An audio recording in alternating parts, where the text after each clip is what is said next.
matapos ngang tawagin na kargador ni Senator Raffy Tulfo ang 18 ex-Marines ay mismong ang netizen na, ang taong bayan na at si Attorney Levito Baligod na ipinamukha nga kay Senator Raffy Tulfo na hindi makatarungan na tawagin na kargador ang ating ex-Marines. Dahil ang mga ex-Marines na ito ay hindi basta-basta dahil sila mismo ay may mga medalya at pagkilala pa. Naglabas kasi ng mga larawan si Attorney Levito Baligod bilang patunay na hindi sila basta kargador lamang.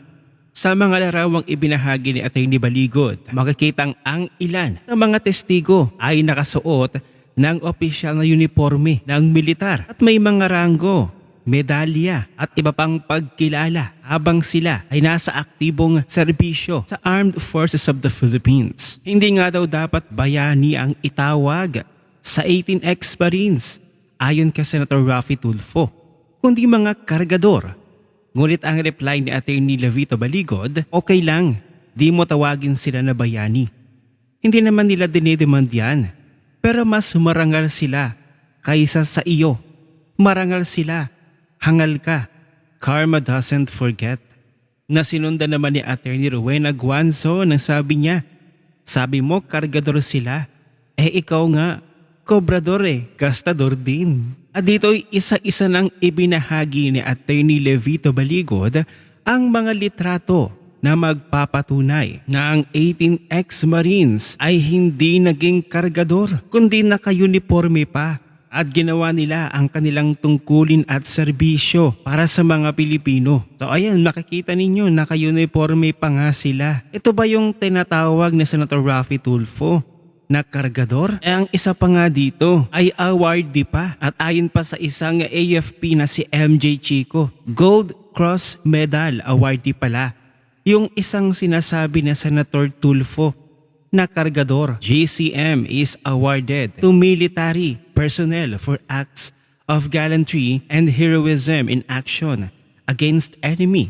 demonstrating exceptional bravery during combat action. Kaya't papaano daw na magiging isang kargador lamang na ihahambing ang ating mga Marines?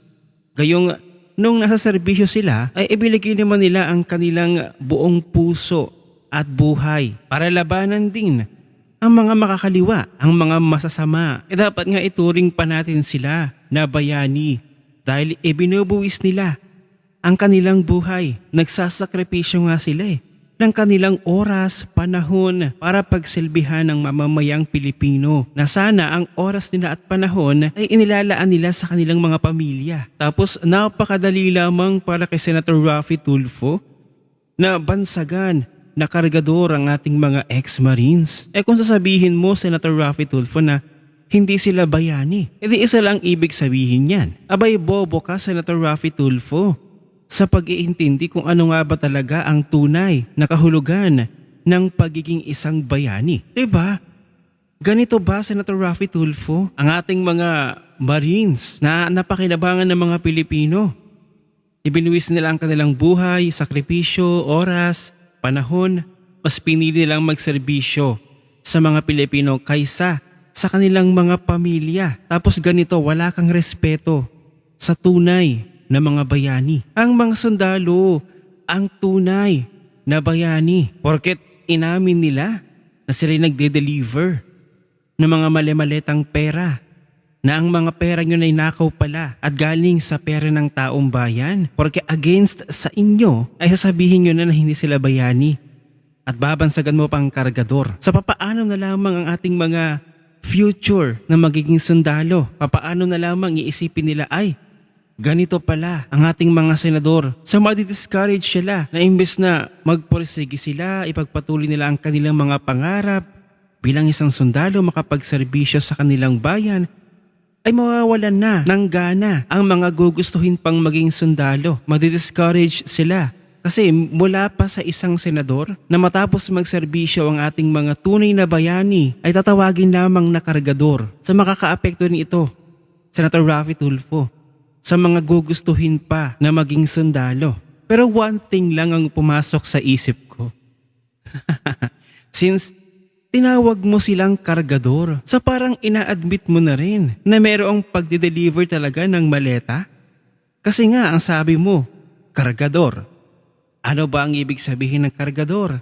Tagabuhat ng mga mabibigat na bagay. So doon pa lamang, parang may pag-amin ka na, Senator Tulfo Napaghahalataan tayo Ano ba? Pero one thing for sure, na ang kargador ay mararangal. Kaysa naman sa mga politiko na hindi nga kargador, nire-respeto pero sa kaloob-looban pala ay kobrador. May natatagong baho. So mas okay pa ang maging kargador kaysa magnanakaw. Kaya ngayon ang simpatsya ng mga Pilipino para sa 18 ex-Marines.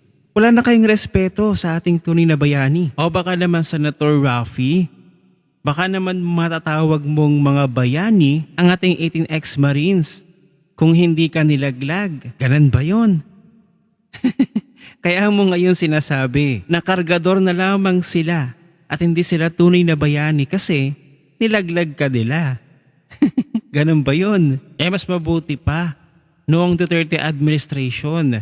Etong ating mga kasundaluhan, kapulisan ay nirerespeto pa ng dating Pangulong Duterte. Kasi nga disiplinado ang ating mga kapulisan, kasundaluhan. Naibalik ni dating Pangulong Duterte ang dignidad at prinsipyo ng ating kapulisan at kasundaluhan. So ang katotohanan, Senator Raffy Tulfo, hindi kargador ang iyong binansaga na 18 ex-Marines. Gaya ng sinabi mong kargador na parang binabaliit mo ang mga kargador na mahihirap. Akala ko ba para ka sa mahihirap, Senator Raffy, na pati ang kargador ay ginamit mo para insultuhin ang brave 18 ex-Marines. At ang katotohanan, tunay na bayani ang brave 18 dahil sila ay nagbubuwis ng kanilang oras, panahon at buhay para sa mamamayang Pilipino at sa bayan.